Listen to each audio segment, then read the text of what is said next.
Baik, kita mulai ya. Mbak Amanda, kita mulai ya. Pak Karo, nggak ada? Oh, situ aja Pak, biar kelihatan Pak Karo. Baik, selamat sore. Assalamualaikum warahmatullahi wabarakatuh. Rekan-rekan jurnalis yang berbahagia, yang kami hormati, rekan-rekan komisioner Komnas HAM, ada Pak Uli Parulian Sihombing selaku Koordinator Subkom Penegakan. Kemudian ada Bang Saurlin Pesiagian selaku Koordinator Pengkajian dan Penelitian. Kemudian ada Pak Prabianto selaku Koordinator Mediasi. Dan juga ada Bu Putu Elvina selaku Koordinator Pelatihan dan Penyuluhan dan Pendidikan. Dikloh ya, Pendidikan dan Penyuluhan. Dan kami hormati juga Kabiro Hukum, Humas dan Kerjasama, Pak Gatot, dan sekali lagi rekan-rekan jurnalis yang hadir pada sore ini dari berbagai media ya, baik media cetak, media elektronik. Pertama tentunya kami ucapkan terima kasih kepada rekan-rekan jurnalis yang sudah bersedia hadir pada acara press conference hari ini. Mohon maaf, tadi harusnya kita jam 16, sedikit terlambat ya. Adapun konferensi pers sore ini kita selenggarakan dalam rangka untuk menyampaikan langkah-langkah apa saja yang dilakukan oleh Komnas HAM terkait dengan peristiwa yang terjadi di Pulau Rempang. Kita tahu bahwa belakangan ini mulai dari bulan Agustus, khususnya September ya, perhatian publik terhadap isu Rempang ini sudah luar biasa besar. Dan Komnas HAM sudah melakukan sejumlah langkah-langkah. Bahkan sebelum peristiwa ini meledak. Jadi ada sejumlah permohonan yang masuk ke Komnas HAM, disampaikan ke Komnas HAM, dan kemudian Komnas HAM sudah merespon sebelum peristiwa di bulan September terjadi, yang kemudian membuat publik menjadi tahu ya apa yang terjadi di sana. Nah, untuk itu nanti akan apa saja penanganan yang dilakukan oleh Komnas HAM, kemudian berbagai aktivitas yang dilakukan Komnas HAM, termasuk juga pertemuan-pertemuan dengan berbagai pihak dilakukan Komnas HAM, baik bulan khususnya di bulan September ya, itu nanti akan disampaikan pertama nanti oleh Pak Prabianto selaku mediasi ya dalam melaksanakan kegiatan pramediasi dan beberapa kegiatan lainnya. Kemudian nanti juga Bu Putu Elvina juga akan menyampaikan berbagai informasi terkait pertemuan-pertemuan yang dilakukan berbagai pihak, hasil pertemuan dengan berbagai pihak. Kemudian nanti juga Bang Saurlin juga akan menambahkan sejumlah temuan-temuan lapangan dari yang dilakukan oleh Komnas HAM. Dan yang terakhir nanti akan disampaikan oleh Bang Uli Parulian terkait dengan rekomendasi-rekomendasi dan rencana tindak lanjut dari Komnas HAM. Kira-kira seperti itu proses press conference yang akan kita lakukan. Setelah itu nanti kita akan buka tanya jawab ya. Kalau ada hal-hal yang ingin diklarifikasi, ada yang ingin ditanyakan lebih lanjut, nanti kami akan persilakan. Nah, untuk itu kami Persilakan Pak Prabianto untuk mengawali pemberian keterangan press conference pada sore ini. Silakan Pak Prab. Baik, terima kasih Pak Semendawai. Assalamualaikum warahmatullahi wabarakatuh. Salam, selamat sore, salam sehat untuk kita semua. Yang saya hormati Bapak Ibu Komisioner, Bapak Kepala Biro, dan rekan-rekan jurnalis yang saya banggakan.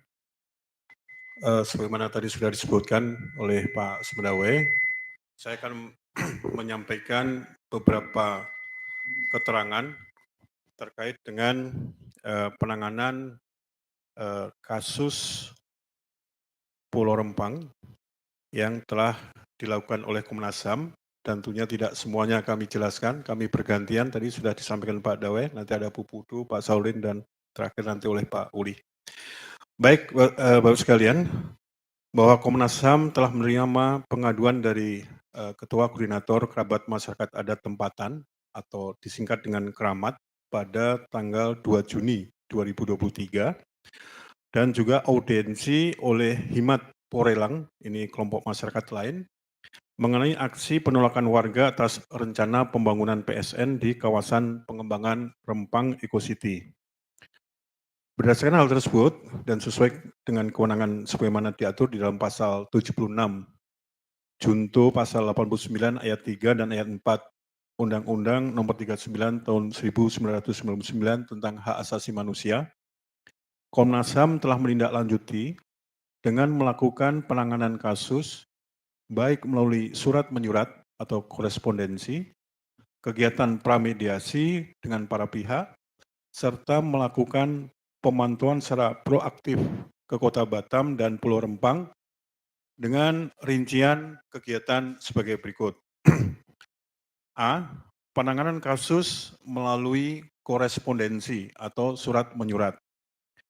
Komnas HAM telah menyampaikan surat kepada Wali Kota Batam, Kepala BP Batam, Kapolda Kepulauan Riau, dan Kepala Kantor Pertanahan Kota Batam tertanggal 14 Agustus 2023 perihal permintaan klarifikasi, mediasi, dan perlindungan.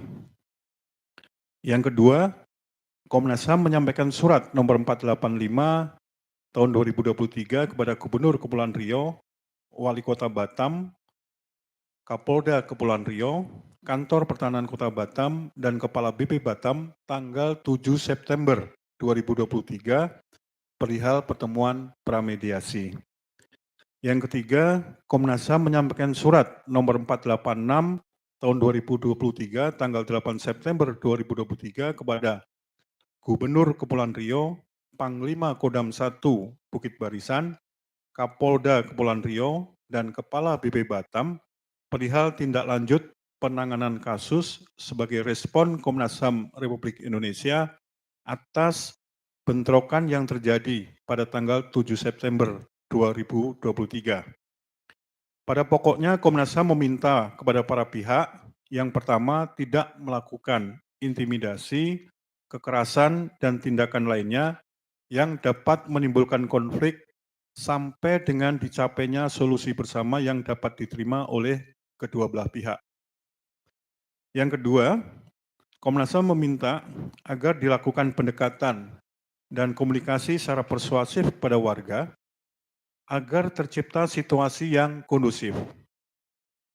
Dan yang ketiga, Komnas HAM meminta agar para pihak untuk melakukan pencegahan dan menghindari potensi eskalasi konflik dengan cara mengedepankan perlindungan dan pemenuhan hak asasi manusia. Yang keempat, Komnas HAM menyampaikan surat nomor 492 tahun 2023 kepada Gubernur Kepulauan Riau, Kapolda Kepulauan Riau, Kantor Pertahanan Kota Batam, Kepala BP Batam, dan Ketua Tim Satgas Terpadu pada tanggal 13 September 2023 perihal pertemuan pramediasi lanjutan. B. Pertemuan pramediasi dengan para pihak. Yang pertama, kegiatan pramediasi telah dilaksanakan pada tanggal 11 September 2023 di kantor Komnas HAM Republik Indonesia di Jakarta yang dihadiri oleh Sekretaris Daerah Provinsi Batam mewakili Gubernur, kemudian Kepala Bidang Hukum Polda Kepri mewakili Kapolda, Asisten Pemerintahan Kota Batam, Wakil Kepala BB Batam, dan Kepala Kantor Pertanahan Kota Batam. Pada pertemuan pramediasi yang pertama ini, para pihak menyampaikan klarifikasi dan informasi atas rencana pembangunan proyek strategis nasional di kawasan pengembangan Rempang Eco City, dan Komnas HAM RI kembali mengingatkan kepada para pihak tadi, serta meminta untuk menahan diri, tidak melakukan tindakan provokatif, dan tindakan apapun yang dapat memicu konflik, dan secara khusus meminta kepada BB Batam untuk tidak melakukan kegiatan pengukuran atau tata batas sampai dengan situasi kondusif, serta Komnas HAM Republik Indonesia meminta kepada Kapolda Kepri untuk tetap menjaga situasi dan kondisi secara kondusif di Pulau Rempang. Dari kegiatan ini, rekan-rekan semua, kami juga telah menerima penjelasan dari Kepala Kantor BPN Kota Batam yang menyatakan bahwa BP Batam baik secara langsung ya pada pertemuan pramediasi tanggal 11 September 2023 dan juga melalui surat nomor HP 01.04 tahun 2023 yang pada pokoknya disampaikan bahwa pihak BP Batam belum melakukan pendaftaran atas lahan yang telah mendapatkan persetujuan dari Kementerian LHK sehingga belum terbit hak atas pengelolaan tanah tersebut. Ya, jadi untuk lebih jelasnya, kami mendapatkan penjelasan dari Kepala Kantor Pertanahan BP Batam tadi bahwa hingga saat ini BP Batam belum mendaftarkan atau mengajukan permohonan HPL ke Kantor Pertanahan Batam. Nah, kemudian setelah kegiatan pramediasi yang pertama, kami lanjutkan dengan kegiatan pramediasi kedua atau kita sebut dengan pramediasi lanjutan yang dilaksanakan pada tanggal 15 September 2023 di kantor Graha, Kepulauan Riau, Kota Batam, yang dihadiri oleh Sekda Provinsi Kepri, Irwasda Polda Kepri, Wakil Kepala BB Batam, beserta tim Satuan Tugas Terpadu BB Batam. Dari pertemuan ini memang terkonfirmasi bahwa BP Batam tidak pada posisi untuk merubah rencana relokasi. Karena disampaikan bahwa BP Batam sebagai pelaksana tentunya menunggu keputusan dari pemerintah apabila diminta untuk melakukan perubahan dari rencana semula. Ya. Dan tentunya dari pihak Polda juga menjelaskan mengenai penanganan unjuk rasa yang telah terjadi baik pada tanggal 7 September dan 11 September di Kota Batam. Selanjutnya, rekan-rekan semua, di bagian C, kita juga melaksanakan tinjauan lapangan ke Kota Batam dan ke Pulau Rempang, terutama di titik-titik di mana 3 lokasi kampung Melayu yang diprioritaskan untuk segera direlokasi. Komnas HAM Republik Indonesia telah melaksanakan pemantauan proaktif langsung ke lapangan pada tanggal 15 sampai 17 September 2023 ke Kota Batam dan Pulau Rempang dengan rincian sebagai berikut. Yang pertama, Komnas HAM melakukan permintaan keterangan kepada Kapolresta Barelang pada tanggal 15 September 2023 bertempat di kantor Polresta Balerang. Yang kedua, tim Komnas HAM juga melakukan pertemuan dengan para warga pengadu serta kelompok masyarakat sipil lainnya di Kota Batam pada tanggal 15 September 2023 malam hari. Yang ketiga, tim Komnas HAM melakukan verifikasi ke lokasi dan meminta keterangan kepada pihak sekolah dan siswa, baik yang ada di Sekolah Pertama Negeri 22 Galang maupun yang di Sekolah Dasar Negeri 24 Galang pada tanggal 16 September 2023. Selanjutnya, tim Komnas HAM melakukan pemeriksaan lokasi dan permintaan keterangan kepada masyarakat setempat di Desa Sembulang, Desa Dapur 6, dan Pantai Melayu pada tanggal 16 September 2023. Yang kelima, tim Komnas HAM meminta keterangan langsung kepada 3 tahanan terkait peristiwa 7 September 2023 di Pulau Rempang dan 3 tahanan terkait peristiwa 11 September 2023 di Kota Batam pada tanggal 16 September 2003 bertempat di Polresta Balerang. Itu kira-kira dari kegiatan-kegiatan yang kita lakukan. Nah, tentunya secara rinci nanti hasilnya akan disampaikan oleh rekan saya, Ibu Putu Elvina. Kami silakan, Ibu. Baik, terima kasih Pak Prabianto. Saya melanjutkan bahwa dari hasil tinjauan ke lapangan, maka tindak lanjut yang telah dilakukan Komnas HAM RI memperoleh temuan faktual sebagai berikut. Yang pertama adalah penjelasan dari BP Batam bahwa BP Batam menyatakan tidak dapat memindahkan lokasi pembangunan karena berdasarkan keputusan dari pusat dan MOU yang sudah dilakukan, sehingga apabila ada pemindahan lokasi akan menimbulkan konsekuensi hukum bagi BP Batam. Selanjutnya, BP Batam akan tetap melaksanakan proses relokasi masyarakat Pulau Rempang atau 16 Kampung Melayu Tua sesuai jadwal, terutama terhadap 3 Kampung Melayu Tua yang menjadi prioritas pembangunan tahap 1 proyek strategis nasional Rempang Eco City pada tanggal 28 September 2023 itu merupakan tenggat waktu untuk merelokasi masyarakat yang terdiri dari Kampung Sembulang Hulu, Kampung Sembulang Tanjung, dan Kampung Batu Merah.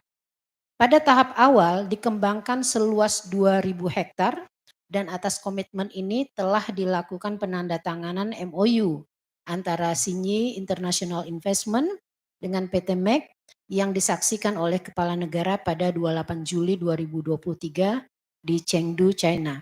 Dan selanjutnya pemerintah menetapkan pengembangan kawasan Pulau Rempang Eco City sebagai PSN berdasarkan Permenko Perekonomian RI nomor 7 tahun 2023. Berdasarkan hal tersebut, pihak BP Batam menyampaikan tidak memungkinkan untuk memindahkan pabrik Sinyi International Investment ke lokasi lain karena telah terikat MOU dan perjanjian kerjasama dengan PT MEG sebelumnya.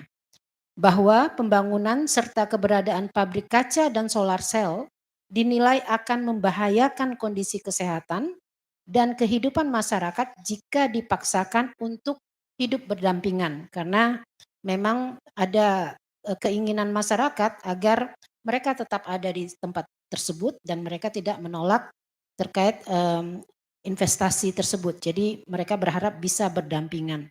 Tapi kemudian BP Batam mengatakan bahwa dampak terkait kesehatan akan berpotensi membahayakan masyarakat, itu kemudian kenapa relokasi harus dilakukan. Lalu kemudian BP Batam telah merencanakan relokasi warga terdampak ke tempat baru sekitar 5 km dari pemukiman yang saat ini ditempati warga, yaitu di kawasan Dapur 3 Kelurahan Sijantung Kecamatan Galang. Kecamatan Galang itu beda lokasi ya, dihubungkan dengan jembatan. Lokasi tersebut dekat dengan pantai sehingga warga tetap dapat beraktivitas seperti sedia kala. Selanjutnya warga juga mendapatkan ganti rugi rumah tipe 45 dan kafling seluas 500 meter persegi sekaligus sertifikat HGB untuk rencana tempat tujuan relokasi tersebut.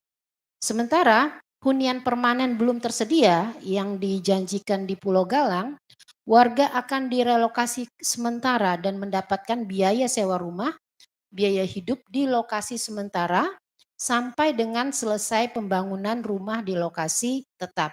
Lokasi sementaranya itu berada di Kota Batam, ya, bukan di Pulau Rempangnya. Bahwa BP Batam membangun pos-pos di sejumlah titik di lingkungan masyarakat, termasuk menduduki kantor pemerintahan desa di Pulau Rempang untuk tempat masyarakat melakukan registrasi atau pendaftaran persetujuan relokasi atau meminta informasi soal relokasi atas proyek EcoCity tersebut. Jadi di beberapa titik di Pulau Rempang itu dibangun semacam posko untuk konsultasi warga yang ingin mendaftar untuk relokasi dan lain sebagainya. Lalu keterangan yang kita terima dari Kapolresta Barelang menyampaikan sosialisasi rencana relokasi masyarakat Pulau Rempang sangat minim dan tidak memadai sehingga berpotensi menimbulkan penolakan dari masyarakat. Dari keterangan bahwa hanya 2 kali sosialisasi yang dilakukan oleh BP Batam. Adanya pengerahan 1.000 pasukan gabungan dalam pengamanan rencana kegiatan pematokan tata batas di Pulau Rempang oleh BP Batam pada 7 September 2023 dilakukan untuk mengantisipasi potensi kerusuhan oleh masyarakat Pulau Rempang yang menolak direlokasi.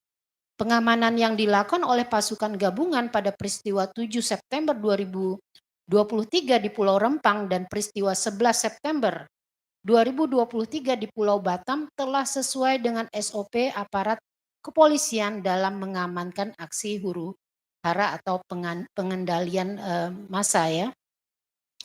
Penggunaan gas air mata tidak diarahkan secara khusus ke lokasi SDN 24 Galang dan SMP Negeri 22 Galang. Namun karena hembusan angin maka gas air mata tidak dapat terhindarkan masuk ke lingkungan sekolah dan menimbulkan dampak kepada siswa dan guru. Kapolresta Barelang meminta tambahan 400 pasukan dari Polda Riau untuk mengantisipasi aksi masyarakat yang semakin besar dan tidak terkontrol terkait rencana relokasi masyarakat di 3 Kampung Melayu Tua yang menjadi prioritas relokasi pada pembangunan tahap 1 proyek strategis nasional Rempang EcoCity.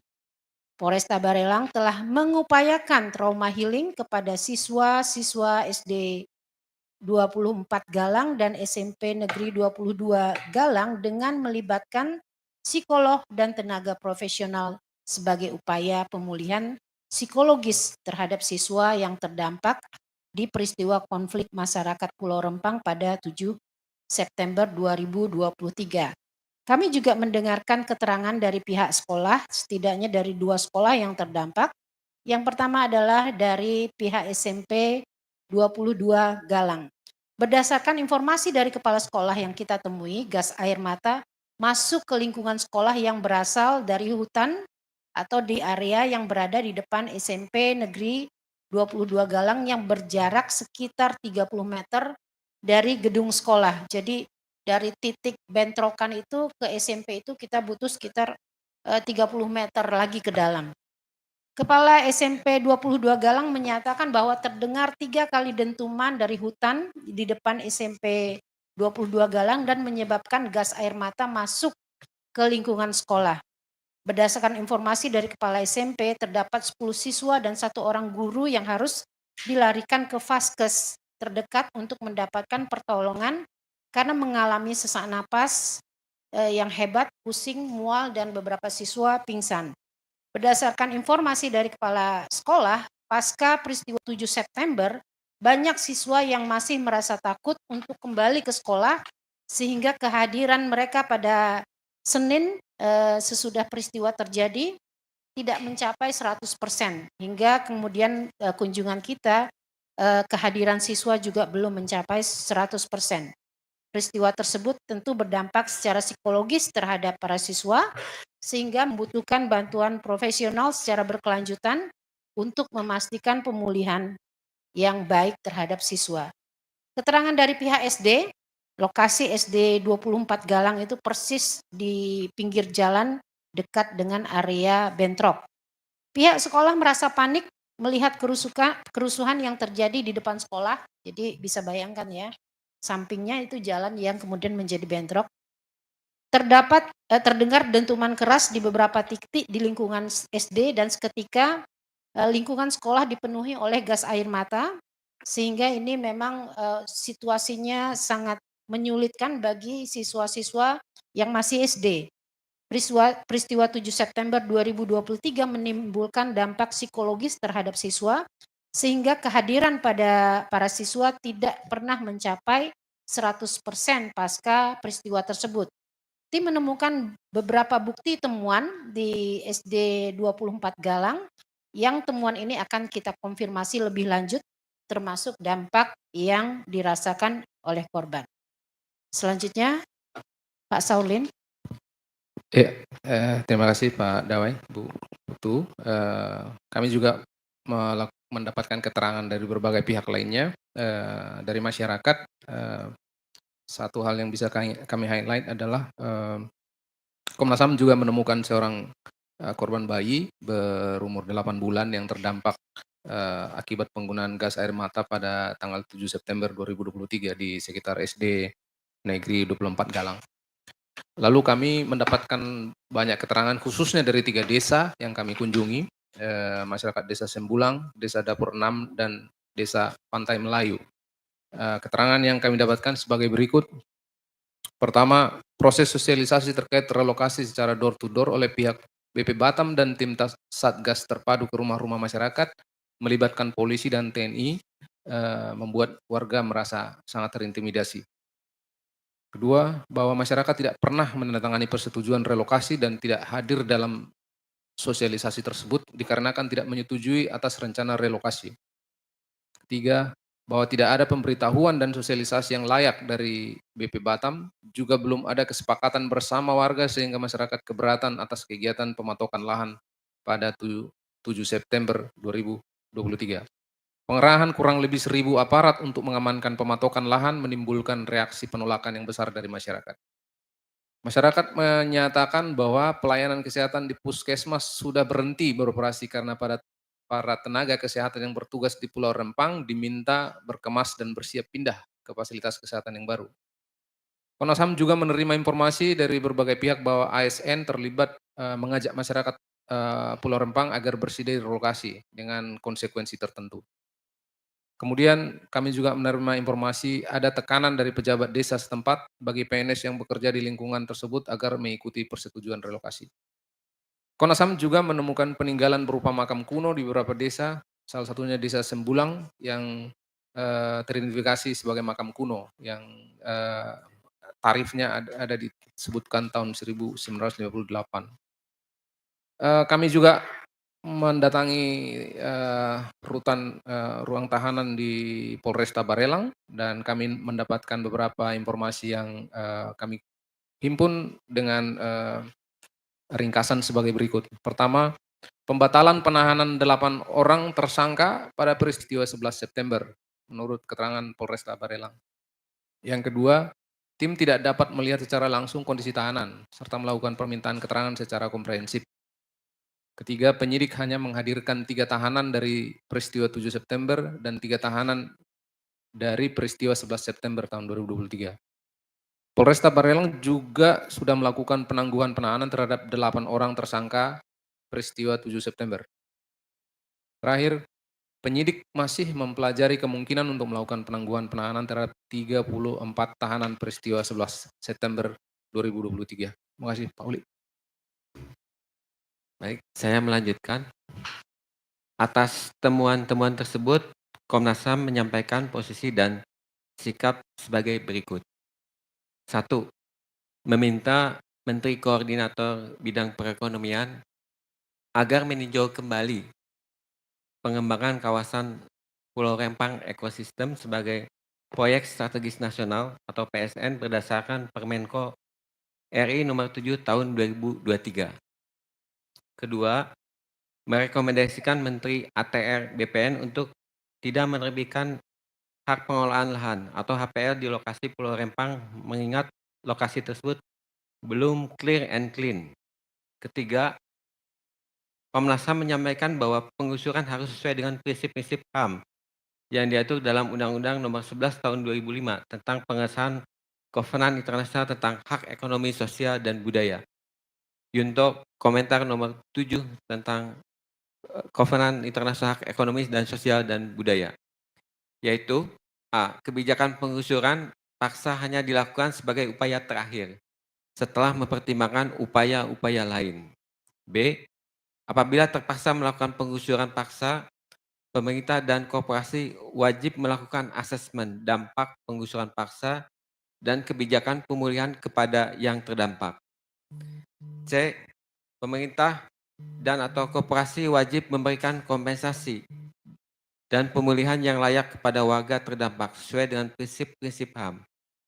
D. Proses penggusuran harus sesuai dengan standar hak asasi manusia yang diatur dalam Undang-Undang Nomor 11 Tahun 2005 tentang Kovenan Internasional Hak Ekonomi, Sosial, dan Budaya. Ada 3 instrumen yang harus diperhatikan ketika melakukan penggusuran, yaitu musyawarah mufakat, kedua, pemberitahuan yang layak, ketiga, relokasi sebelum penggusuran dilakukan. E. Ada beberapa hal yang harus diperhatikan ketika proses penggusuran dilakukan, yaitu perlindungan prosedural, tanpa intimidasi dan kekerasan, serta pengerahan aparat secara proporsional. 4. Pemerintah harus melakukan dialog dan sosialisasi yang memadai dengan cara pendekatan kultural dan humanis atas rencana pengembangan dan relokasi sebagai dampak pembangunan PSN. 5. Terkait dengan penolakan masyarakat Pulau Rempang untuk direlokasi, negara tidak boleh melanggar hak atas tempat tinggal yang layak, baik melalui tindakan maupun kebijakan yang diambil, baik tingkat lokal maupun nasional.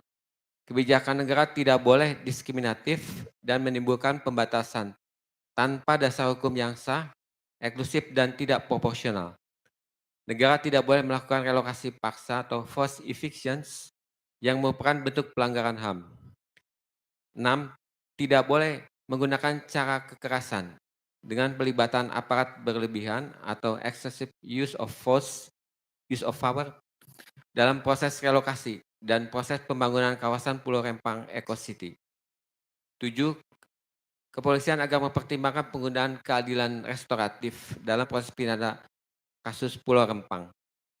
8. Kelompok rentan seperti anak-anak, perempuan, disabilitas, masyarakat adat harus dilindungi dari kekerasan dan lainnya di Pulau Rempang. Selanjutnya oleh Pak Samendawai. Baik, rekan-rekan jurnalis ya, dari apa yang dikemukakan tadi bahwa temuan awal hasil pemantauan dan penyelidikan lapangan, pramediasi, Komnas HAM tidak hanya berhenti sampai di sana, tetapi akan meneruskan sejumlah kegiatan. Yang pertama adalah pertemuan koordinasi di kantor Komnas HAM yang rencananya akan dilaksanakan pada tanggal 25 September 2023 dengan mengundang pihak Kemenko Bidang Kemaritiman dan Investasi atau Kepala BKPM, juga Menteri Investasi ya.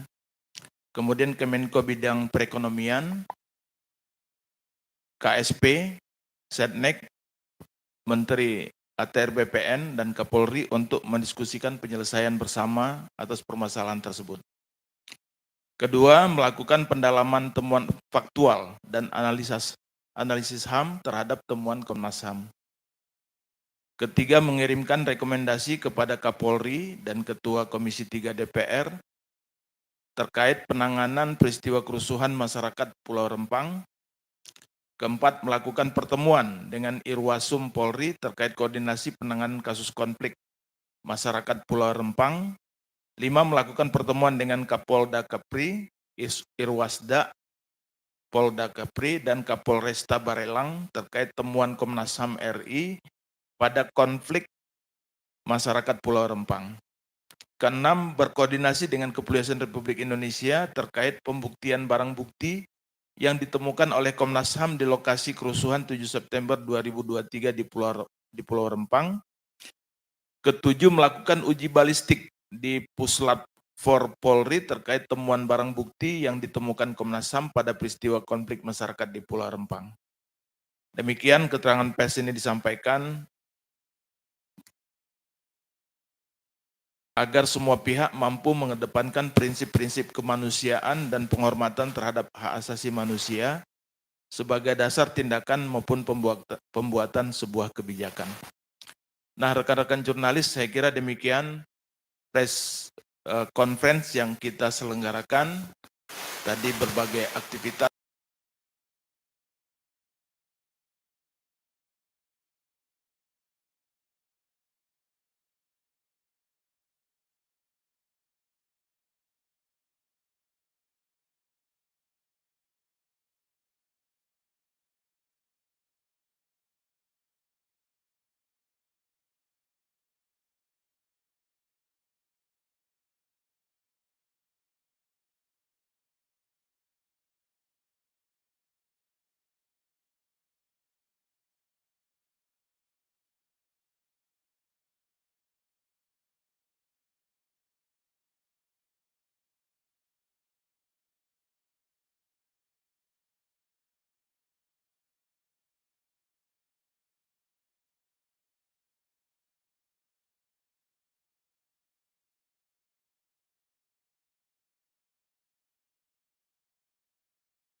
jurnalis, kita masih ada waktu. Bila ada hal-hal yang ingin diklarifikasi, ada yang ingin didalami, ada yang ingin atau ada hal-hal yang dipertanyakan, kami persilakan, silakan menyebutkan nama dan juga medianya. Silakan. Ada 4 dulu kali ya. 1, 2, 3, 4. Dari Mas yang sebelah kanan, silakan. Terima kasih atas kesempatan. Saya Gita Irawan dari tim news.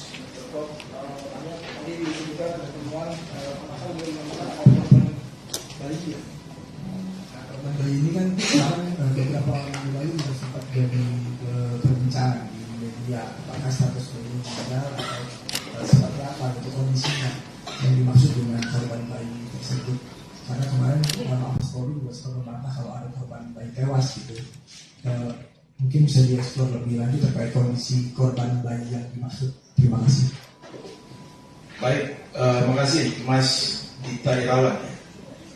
Selanjutnya tadi yang kedua, silakan Mbak.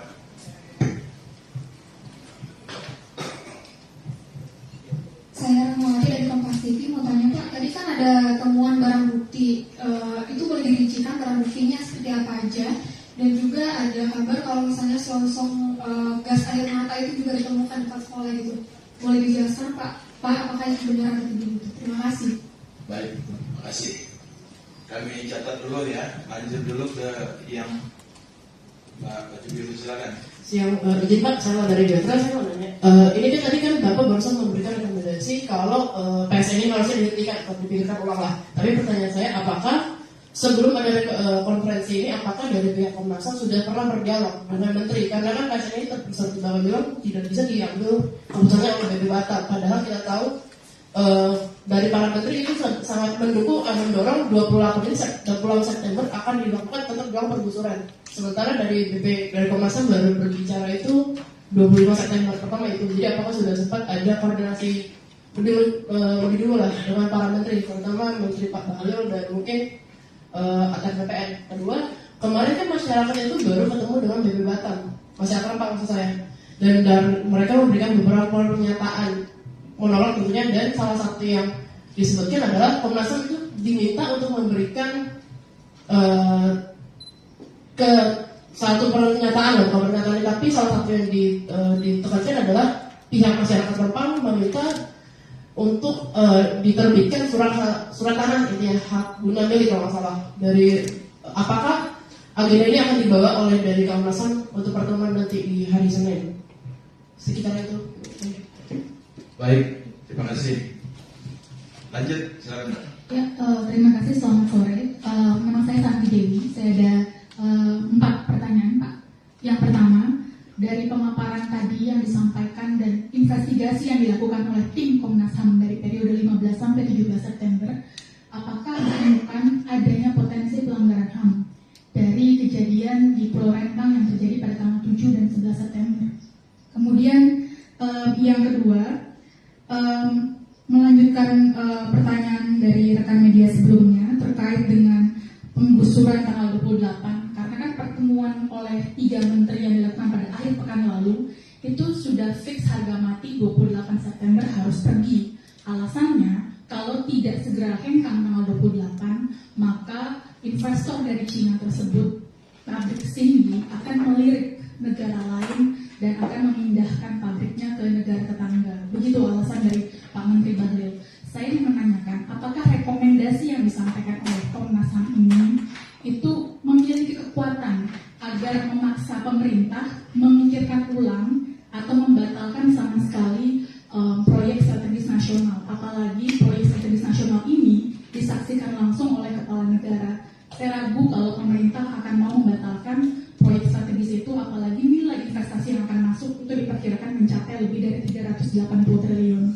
Kemudian yang ketiga, tadi terkait dengan kondisi bayi berusia 8 bulan, apakah diperoleh penjelasan dari Kapolresta Balerang mengapa bisa ada penembakan gas air mata yang masuk hingga ke rumah warga, bahkan sampai dihirup oleh bayi yang berusia 8 bulan. ini kan sempat dibilang bayinya itu meninggal karena kondisi matanya itu bola matanya memutih dan dia tidak bergerak sama sekali ketika ditemukan oleh kedua orang tuanya begitu. Apakah alasannya lagi-lagi seperti yang terjadi kanjuruhan karena angin atau ada penjelasan lain?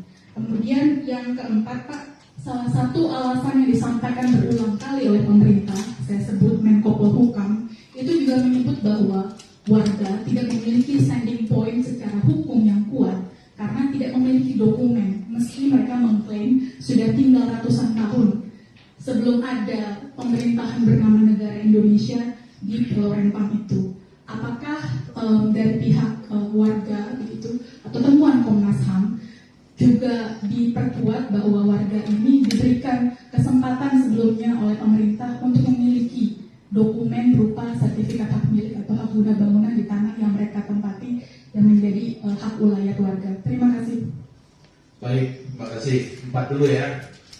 Jadi ini ada sejumlah pertanyaan disampaikan mulai dari Mas Dita tadi ya terkait korban, kondisinya mungkin nanti Mbak Putu ya bisa menjawab. Kemudian tadi dari Rahmawati, terus bukti-bukti ya, bukti yang kita peroleh di lapangan apa saja termasuk nanti saya kira akan dijelaskan. Kemudian dari Gatra tadi ya, kemudian juga Mbak Santi Dewi, mungkin itu ya. Namun untuk itu kami persilakan terlebih dahulu Bu Putu untuk dapat menjelaskan terkait dengan bayi tadi. Silakan. Baik, terima kasih atas pertanyaannya Pak Dawai, juga terima kasih atas waktunya.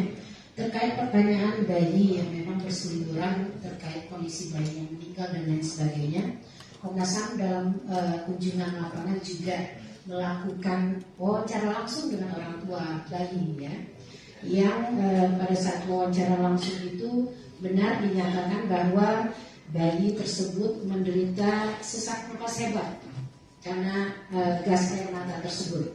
Dan pada saat itu mereka minta bantuan untuk segera dilarikan ke rumah sakit bayi tersebut, dan proses untuk ke rumah sakitnya juga diantar oleh marinir yang kebetulan ada di lokasi. Nah saat ini, saat kami datang, kondisi bayinya sudah baik-baik saja. Jadi tidak ada pelaporan atau terkait laporan bayi meninggal itu tidak ada. Tapi mengalami sesak napas hebat ya, sesudah ke rumah sakit dan kembali saat ini dalam kondisi yang baik. Kita konfirmasi langsung dengan melakukan wawancara dengan orang tua bayi. Terima kasih. Ibu, maaf, penyebab gas air matanya dilempar ke rumah dan dihirup bayi itu apakah disampaikan? Penyebabnya? Penyebab Kenapa gas air matanya bisa sampai ke rumah warga orang tua si bayi itu? Berdasarkan penjelasan kepolisian. Artinya begini, pada saat bentrokan terjadi itu kan memang dekat sekali dengan pemukiman, dekat sekali dengan sekolah dan lain sebagainya. Artinya kalau dari penjelasan di awal Komnas HAM, bagaimana warga terdampak, bagaimana masyarakat sekitar terdampak, itu menjelaskan sampai di mana kemudian dampak dari semburan gas air mata tersebut sehingga berakibat pada bayi yang berada di sekitar dari area bentrokan tersebut, gitu ya. Maksudnya kan kalau yang informasi yang kalau di SD itu kan karena angin ya. Nah kalau ini kan ke rumah warga berarti ya ini ya. Karena kanan kirinya kan pemukiman. Jadi kan bukan karena kena langsung gitu ya. Enggak, posisi bayi di rumah. Di rumah ya. Angin juga berarti ya. Terbawa angin enggak? Apa gimana? Atau karena jarak yang terlalu dekat? Terlalu dekat. Angin juga iya pasti ya, pasti kemana-mana gas ya. Baik, kita lanjut ke respon untuk pertanyaan yang kedua dari Mbak Rahmawati. Nanti akan disampaikan oleh Bang Uli Parurian. Silakan Bang Uli.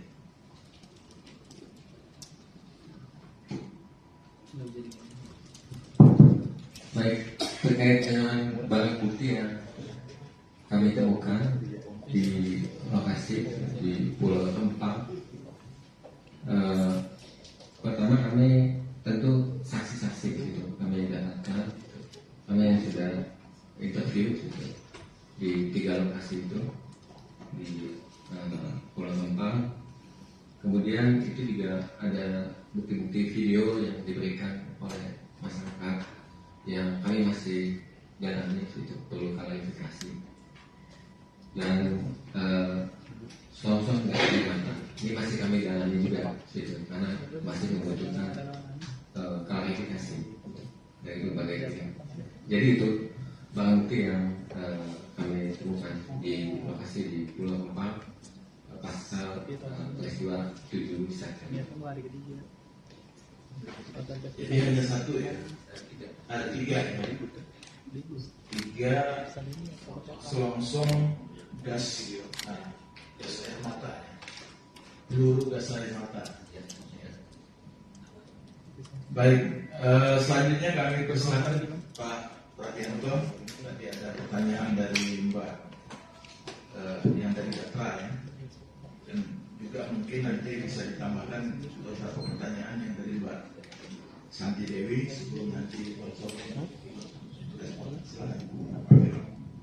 Baik, yang pertama yang ingin kami tegaskan ya, pada rekomendasi Komnas yang tadi disampaikan itu Komnas HAM tidak merekomendasikan untuk menghentikan PSN. Ya, jangan salah kutip nanti ya. Jadi kita tidak merekomendasikan penghentian PSN, tetapi yang kita rekomendasikan agar rencana pembangunan Eco City Rempang yang sudah menjadi salah satu PSN itu bisa ditinjau kembali. Ya, peninjauan kembali yang kita maksud itu adalah rencana pembangunan lokasi pabrik solar cell yang akan dilakukan oleh investor Cina, bukan PT tapi Xinji Limited Investment dan seterusnya. Ya. Jadi posisi Komnas HAM saat ini adalah kita meminta pemerintah untuk tidak melakukan relokasi warga, tetapi sebaliknya pemerintah bisa memindahkan lokasi pabrik yang akan dibangun oleh Xinji ini. Itu posisi kami. Karena terkonfirmasi juga di lapangan bahwa masyarakat tidak menolak PSN, tidak. Masyarakat mendukung adanya pembangunan proyek strategis nasional di wilayah Rempang. Tetapi yang mereka tidak inginkan adalah pembangunan ini kemudian mengorbankan ya kehidupan mereka dengan melakukan relokasi atau penggusuran dari tempat yang selama ini telah mereka diami secara turun-temurun. Jadi itu yang ingin kami tegaskan dulu mengenai PSN. Komnas HAM tidak menolak keberadaan PSN, ya. Tetap kita mendukung rencana pembangunan nasional. Nah, memang benar kita akui bahwa sampai hari ini kita belum melakukan komunikasi langsung dengan Menteri Investasi Pak Bahlil, ya. Kita akui. Tetapi dari berbagai komunikasi secara informal melalui jaringan kami yang kita miliki, sebenarnya sudah cukup jelas posisi dari Komnas tadi mestinya sudah tersampaikan. Karena juga selain dari jaringan masyarakat yang lain yang selama ini menjadi mitra dari Komnas HAM, pada waktu pramediasi pun juga sudah cukup jelas kita sampaikan mengenai posisi Komnas HAM. Jadi intinya rekan-rekan semua, kita memang belum melakukan komunikasi formal dengan pemerintah. Nah, untuk itu setelah kita mengumpulkan bukti dan informasi secara lengkap, baru kita akan melangkah dengan melakukan koordinasi dengan kementerian lembaga terkait, ya, yang tadi sudah dijelaskan sebelumnya. Nah, memang benar dan terkonfirmasi pada hari Minggu malam sebenarnya sampai hari Senin kita lanjutkan itu ada pertemuan antara perwakilan warga dengan Menteri Investasi, ya. Jadi mau terkonfirmasi ada. Nah, dalam hal katakanlah alas hak bagi tanah-tanah yang selama ini dikuasai dan dimanfaatkan oleh warga, ini tentunya akan menjadi bagian dari pembahasan yang akan kami lakukan dengan menteri dan para pejabat lainnya yang direncanakan nanti tanggal 25 September. Jadi sebagaimana kita ketahui rekan-rekan semua bahwa sebagian besar ya, hampir seluruhnya kawasan Rempang yang seluas kurang lebih 17.000 ini kan berupa kawasan hutan ya, yang saat ini kawasan hutan dengan fungsi hutan produksi yang dapat konversi itu telah diberikan persetujuan oleh Menteri LHK untuk diberikan kepada BP Batam seluas kurang lebih 7.500. Nah artinya kalau kita melihat dari peta kawasan hutan, tentunya sebagian besar tanah-tanah ya yang selama ini dikuasai oleh warga ini memang ada sebenarnya di kawasan hutan. Nah untuk itu tentunya karena ini tidak ya menjadi bagian dari persetujuan menteri untuk dilepaskan kepada BP Batam, tentunya nanti akan kita koordinasikan dengan Menteri LHK bagaimana cara penyelesaiannya. Kita tahu sekalian bahwa di dalam peraturan pemerintah tentunya ada skema-skema yang bisa ditempuh oleh Kementerian LHK di dalam memberikan akses pengelolaan ataupun juga pemanfaatan tanah di dalam kawasan hutan. Jadi intinya poin yang ingin kami sampaikan adalah bahwa masalah hak kepemilikan ataupun juga hak akses pengelolaan tanah itu nanti akan kita koordinasikan lebih lanjut dengan pihak kementerian lembaga terkait. Ya. Kemudian mengenai rencana penggusuran ya, batas waktu tanggal 28 September. Tenggat waktu ini kan sebenarnya tenggat waktu antara pihak investor Sinji dengan PT FEG dan Batam, BP Batam. Ya. Nah, yang selalu disampaikan oleh BP Batam bahwa Sinji mensyaratkan lahan yang clear and clean, ya, sampai dengan tanggal 28 September tadi. Tapi kalau lihat dinamika yang ada sekarang, ya, untuk dikatakan clear and clean, ini kan mestinya buktinya paling tidak ada penerbitan hak pengelolaan atau HPL dari BPN, ya. Tetapi di dalam proses HPL ini kan juga salah satu ketentuannya harus ada penyelesaian hak-hak pihak ketiga yang ada di dalam tanah yang diusulkan untuk diterbitkan HPL.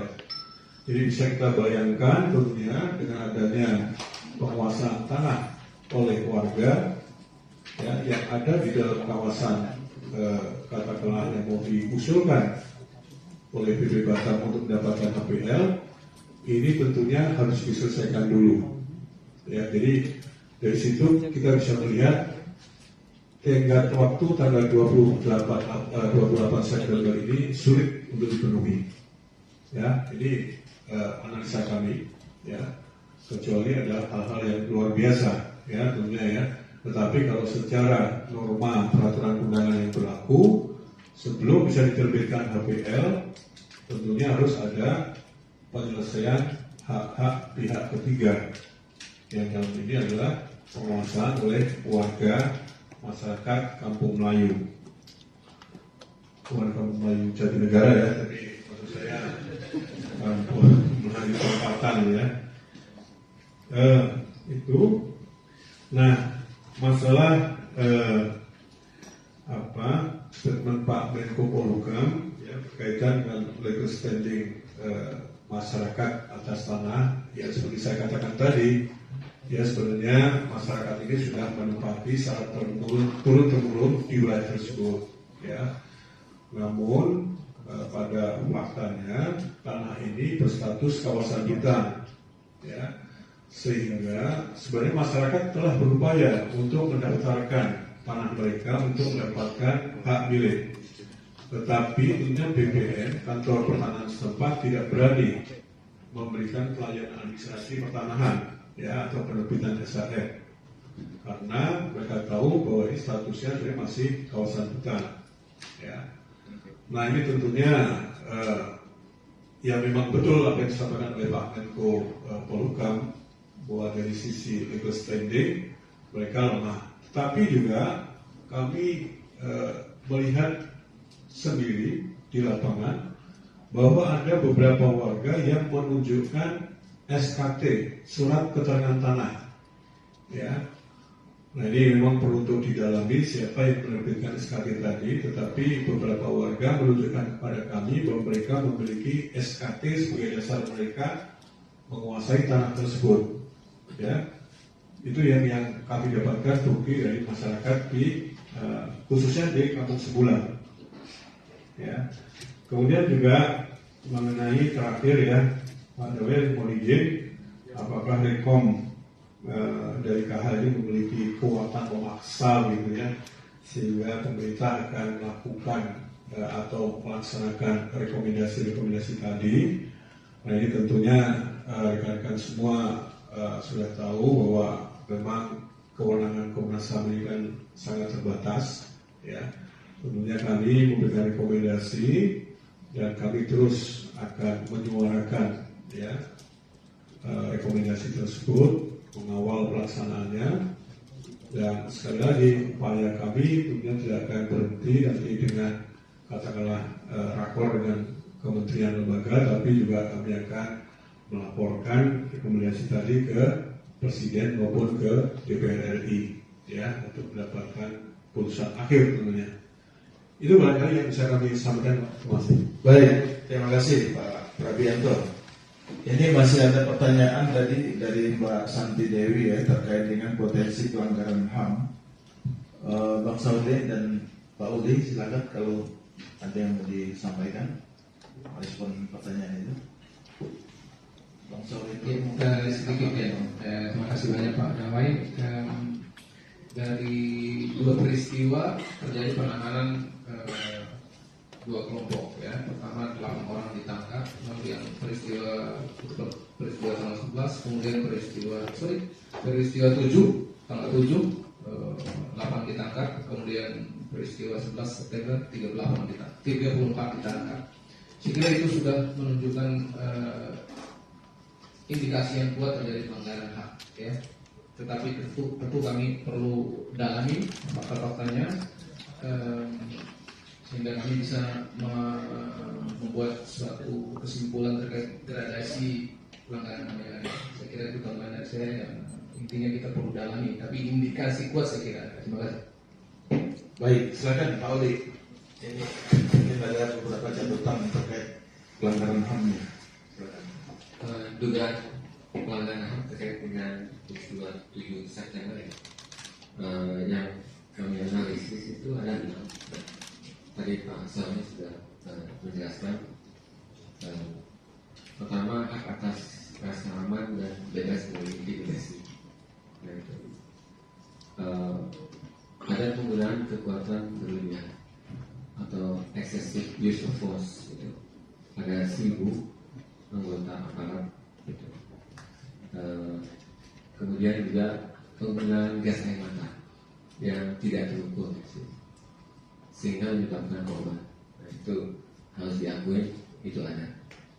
Nah, jadi ada pelanggaran hak atas rasa aman, bebas dari intimidasi. Itu jaminan hukumnya dari konstitusi, undang-undang HAM maupun Perkap Kepolisian nomor 1 tahun 2009 tentang penggunaan kekuatan dan tindakan kepolisian yang menegaskan bahwa penggunaan senjata api, senjata kimia, termasuk di dalamnya gas air mata, harus menjadi opsi terakhir. Situasi dianggap menimbulkan kekacauan. Selain itu, aparat kepolisian dilarang melakukan kekerasan saat bertugas, kecuali untuk mencegah kejahatan. Itu ada di pasal 10 huruf C Perkap Polisi nomor 8 tahun 2009. Itu analisis kami terhadap hak atas pelanggaran terhadap ada dugaan pelanggaran atas hak atas rasa aman dan bebas dari intimidasi. Kemudian yang kedua, hak untuk memperoleh keadilan. ada pembatasan akses terhadap bantuan hukum kepada 8 tersangka yang sudah dibebaskan ketika proses penyelidikan dan penyidikan. Dan itu kami mendapatkan laporan juga dari masyarakat dan kuasa hukum. Nah, kemudian yang ketiga, hak atas tempat tinggal yang layak. Ini terkait dengan relokasi, rencana relokasi. Kenapa ini berkaitan dengan hak atas tempat tinggal? Karena rencana relokasi ini berdampak secara langsung terhadap tempat tinggal, terutama terhadap perkampungan Melayu kuno di Pulau Rempang. Nah, upaya relokasi ke lokasi baru pada dasarnya tidak hanya mencederai hak atas tanah, namun juga mencabut hak atas tempat tinggal yang layak. Nah, dalam relokasi ini juga ada prinsip-prinsip yang sebenarnya Komnas HAM sudah tegaskan, ada di dalam standar dan norma peraturan hak atas tempat tinggal yang layak. Itu ada standar-standar yang harus dipenuhi untuk sebelum melakukan relokasi. Yang pertama adalah partisipasi yang bermakna atau meaningful participation. Dan juga pendekatannya adalah bottom up, gitu. Bukan dari bawah ke atas, tapi bukan dari atas ke bawah, tapi dari bawah ke atas. Jadi mendengarkan aspirasi masyarakat. Pendekatan yang sekarang ada adalah dari atas ke bawah. Dan itu sudah terkonfirmasi. Kami menemukan beberapa saksi-saksi yang menyatakan bahwa mereka tidak pernah didengar gitu oleh BP Batam, dan pendekatannya hanya dari atas saja, dari aparat di tingkat kelurahan sampai kecamatan. Nah, kemudian yang keempat adalah hak anak, perlindungan anak gitu. Ada siswa SD 24 Galang dan SD 22 Galang yang terdampak penggunaan gas air mata pada peristiwa 7 September. Ini juga secara visual sudah ada video-videonya, dan kami juga sudah mewawancarai gitu di lokasi tersebut di SD 24 Galang dan SMP N22 Galang. Kemudian hak atas kesehatan, upaya pengosongan puskesmas dan tugas-tugasan tenaga kesehatan di Pulau Rempang. Ini kami juga sudah menemui saksi-saksinya dan memang terkonfirmasi gitu. Ada upaya pengosongan puskesmas di Pulau Rempang itu dan pemindahan tugasan tenaga kesehatan di Pulau Rempang, sehingga tadi fasilitas kesehatan tidak bisa berfungsi maksimal. Dan juga kedepannya mungkin juga fasilitas kesehatan akan dipindahkan, tapi ini butuh pendalaman dari kami. Nah, kemudian yang keenam terkait dengan bisnis dan HAM. PSN ini yang mengabaikan HAM akan berdampak sangat buruk bagi masyarakat di Pulau Rempang, terutama masyarakat adat Melayu. Untuk itu diperlukan kewajiban dan tanggung jawab masing-masing pihak sebagai upaya perlindungan dan pemenuhan. Nah, mungkin itu yang bisa kami identifikasikan ya, dijelaskan. Baik, jadi atas pertanyaan-pertanyaan tadi kami sudah mencoba menjawabnya. Dan satu hal lagi sebagai tambahan, kami juga mengingatkan bahwa di dalam konstitusi kan disebutkan bahwa negara Indonesia ini adalah negara hukum. Oleh karena itu memang semua tindakan yang dilakukan oleh pemerintah itu harus patuh, tunduk, taat pada aturan-aturan hukum, termasuk menghindari agar supaya tidak terjadi pelanggaran hak asasi manusia. Tadi yang disampaikan Pak Udi Farulian ya, ini kan hak asasi manusia yang tercantum di dalam konstitusi kita. Nah ini, jadi kita tentunya berharap bahwa hal ini tidak terjadi ke depan, baik untuk yang kasus Rempang maupun kasus-kasus lain di Indonesia. Nah, kita masih ada beberapa waktu ya. Kalau di antara rekan-rekan masih ada yang ingin ditanyakan, kami persilakan. Tapi kalau tidak ada, masih ada 1-2 tadi. Silakan Mas yang berdiri, silakan. Oke Pak. Saya Pak Nur dari sebentar.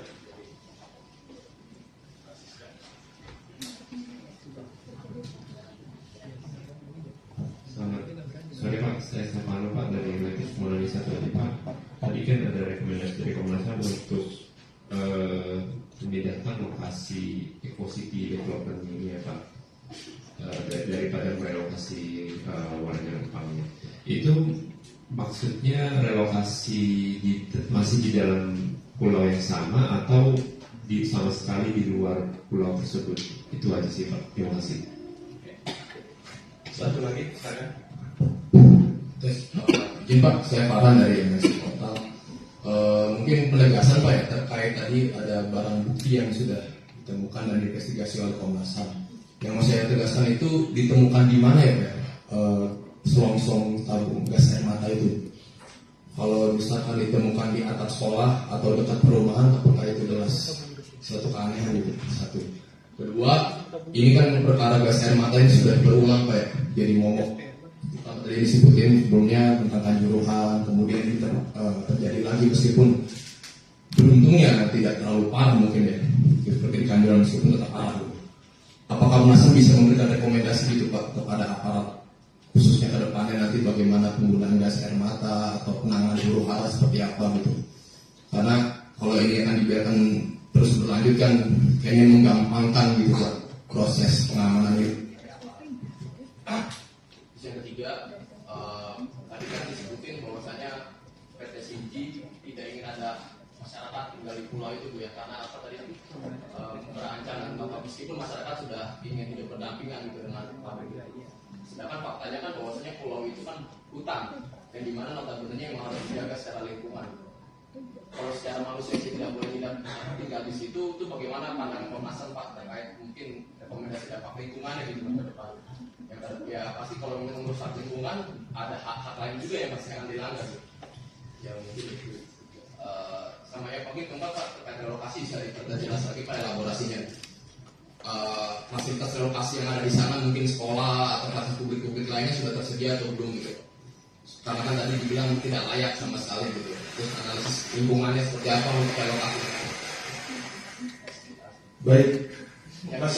Mas Farhan itu tadi kan ada pertanyaan kedua itu ya. Pertanyaan pertama ya, yang terkait dengan keanehan katanya.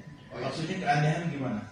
Yang saya baca sebelumnya kan disebut ada selongsong itu ditemukan di atap sekolah gitu Pak. Iya. Nah, itu kan ada indikasi nggak sih Pak bahwa saya memang sengaja ditembakkan ke arah sekolah atau ke rumah gitu. Investigasi seperti apa gitu. Jadi kan kalau misalkan ini juga misalkan tidak atau bagaimana masih dalam pendalaman, tapi kiranya ke depan Komnas HAM bisa memberikan rekomendasi nggak Pak? Kalau memang kan kita tidak bisa mengontrol pas adanya kerusuhan peristiwa itu. Baik, makasih ya Mas Stefano dan Mas Farhan.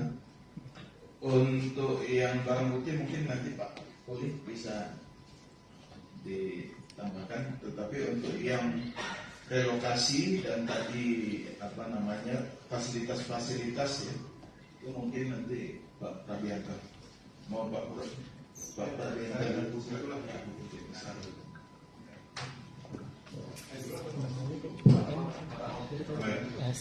Baik, terima kasih. Sekali lagi saya juga ingin meluruskan ya. Proyek PSN ini kan Rempang Eco City. Artinya memang ada MOU antara BB Batam dengan PT NEG untuk mengembangkan Pulau Rempang, Pulau Galang, Galang Baru, dan pulau kecil di sekitarnya atau Pulau Stokok ya. Nah ini yang perlu kita luruskan ya. Jadi pembangunan Rempang Eco City. Nah di dalam kawasan Rempang Eco City ini ya telah ditandatangani perjanjian dengan investor Sinji tadi untuk membangun industri solar cell ya atau PV. Nah, yang tadi kita rekomendasikan sebenarnya kemudian yang akan dibangun lokasi yang akan dibangun oleh Sinji ini kan ada di 3 titik kampung Melayu tempatan ya. Posisinya kebetulan 3 kampung ini menjadi prioritas bagi Sinji. Nah, tentunya rekomendasi Komnas daripada membangun industri yang saat ini sudah ada warga yang berdiam di dalamnya, kenapa industri ini yang kita pindah lokasinya ke Pulau Galang atau Galang Baru yang secara de facto memang di sana belum banyak warga yang bertempat tinggal. Artinya maksud kita supaya pembangunan industri ini tidak menimbulkan dampak sosial bagi warga yang telah hidup di lokasi tersebut. Ya, ini saya ingin meluruskan pertanyaan tadi. Jadi yang kita rekomendasikan adalah merelokasi rencana lokasi industri Xinjiang itu ke Galang. Ya, itu. Nah, kemudian dampak lingkungan, ya pastilah namanya kegiatan industri pasti akan katakanlah menimbulkan dampak lingkungan, dan untuk itu tentunya sesuai regulasi yang ada, mereka juga harus melakukan analisa dampak lingkungan ya, atau harus memperoleh izin, memperoleh persetujuan lingkungan sebelum mereka membangun ya. Dan tentu ini akan merupakan proses yang panjang menurut analisa kami, karena di dalam proses persetujuan lingkungan itu juga harus ada prinsip FPIC ya, First Involved Private Concern. Ini yang menjadi prinsip utama di dalam katakanlah melakukan kajian-kajian lingkungan ataupun juga di dalam pembangunan sebuah proyek pembangunan misalnya ya. Jadi masyarakat setempat harus diberitahu dan harus ada persetujuan tentunya. Ini yang tentunya nanti akan terus kita kawal bahwa di dalam proses pemberian izin lingkungan prinsip-prinsip itu harus dilakukan. Nah, berkaitan dengan masalah fasilitas relokasi, sampai hari ini, katakanlah sampai pada waktu kami berkunjung ke lapangan, itu belum ada ya pembangunan fisik untuk hunian atau bahkan lahan yang dijanjikan seluas 500 meter persegi itu belum ada. Nah, untuk itulah tentunya pada kesempatan kami berdialog dengan PB Batam, kita selalu mengatakan jangan direlokasi dulu ya, sementara rumah yang dijanjikan maupun lahan yang akan diberikan itu belum disiapkan ya. Itu barangkali jawaban kami.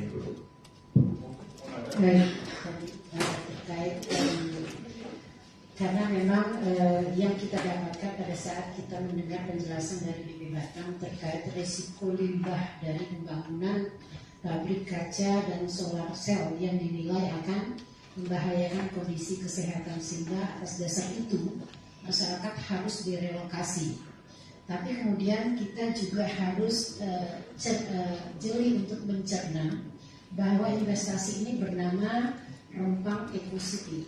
Ya, kalau kita kemudian rujuk definisi ekosistem, maka ini merupakan suatu bentuk bagaimana kemudian pembangunan itu memastikan ekosistem yang seimbang yang bisa dihidupi secara alami. Jadi pembangunan itu harus kemudian sehat gitu ya, kalau bicara dengan judul Rempang Eco City.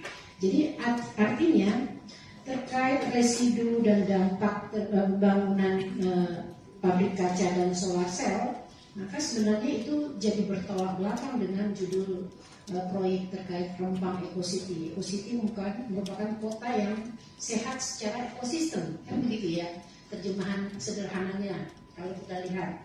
Karena kami juga belum tahu bagaimana bentuk Rempang Eco City yang akan dibangun. Pada dasarnya kami berpikir karena itu Eco City, harusnya masyarakat aman berada di sekitar lahan investasi tersebut, kecuali kalau itu bukan investasi yang bersifat non Eco City gitu ya misalnya. Jadi ini yang kami lihat menjadi paradok juga terkait bagaimana perencanaan tersebut. Tapi tentu saja kami sekali lagi belum mendengarkan penjelasan bagaimana konsep Rempang Eco City itu dari pemerintah yang bisa menjawab hal tersebut. Terima kasih. Nah, untuk yang nanti saya kira Bang Solid kamu menambahkan tadi ada urusan lingkungan hidup manusia. Satu lagi ya dari Pauli ya, jadi terkait pertanyaan tentang barang bukti tadi ya, ada keanehan dan lain sebagainya. Silakan. Untuk barang bukti, kami memang menemukan selongsong gas air mata di beberapa lokasi, tapi kami harus menggali. Nah, itu yang sedang kami lakukan, melakukan klarifikasi, permintaan keterangan terhadap kepolisian, kemudian juga saksi-saksi masih kami mendalami secara maraton. Kemudian rekomendasi apa terkait dengan penggunaan gas air mata? Tentu kami mendesak agar kepolisian, khususnya Kapolri, di masa depan tidak lagi menggunakan kekuatan berlebihan. Nah, kemudian juga mendorong kepolisian, masyarakat juga dan para pihak lainnya untuk lebih mengedepankan dialog. Nah itu. Nah kemudian penggunaan gas air mata ini harus opsi terakhir dan terukur.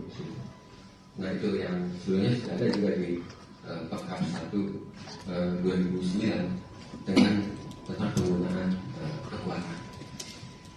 Itu dari Baik ya, rekan-rekan jurnalis, saya kira itu yang dapat pada kegiatan konferensi pers hari ini, dan karena waktu kita bisa akhiri acara konferensi pers ini, dan untuk itu kami ucapkan terima kasih kepada seluruh komisioner yang hadir pada kesempatan ini, Pak Muli, Pak Kabin, Pak Putu, serta Pak Gatot ya, selaku Kabiro Humas dan Kerjasama. Juga tadi ada Mbak Santi, ada Mbak Soso, ada Mbak Amanda, Mbak Siska, Mas Mustafa, semua rekan-rekan yang sudah menyiapkan press conference ini, kami ucapkan terima kasih. Dan sekali lagi kepada seluruh rekan-rekan jurnalis, terima kasih atas kehadirannya. Mudah-mudahan kerjasama Komnas dengan rekan-rekan jurnalis di masa yang akan datang terus meningkat. Dan setelah ini kalau mau doorstop silakan ya kepada rekan-rekan komisioner. Kita akhiri. Wabillahi taufiq wal hidayah. Wassalamualaikum warahmatullahi wabarakatuh.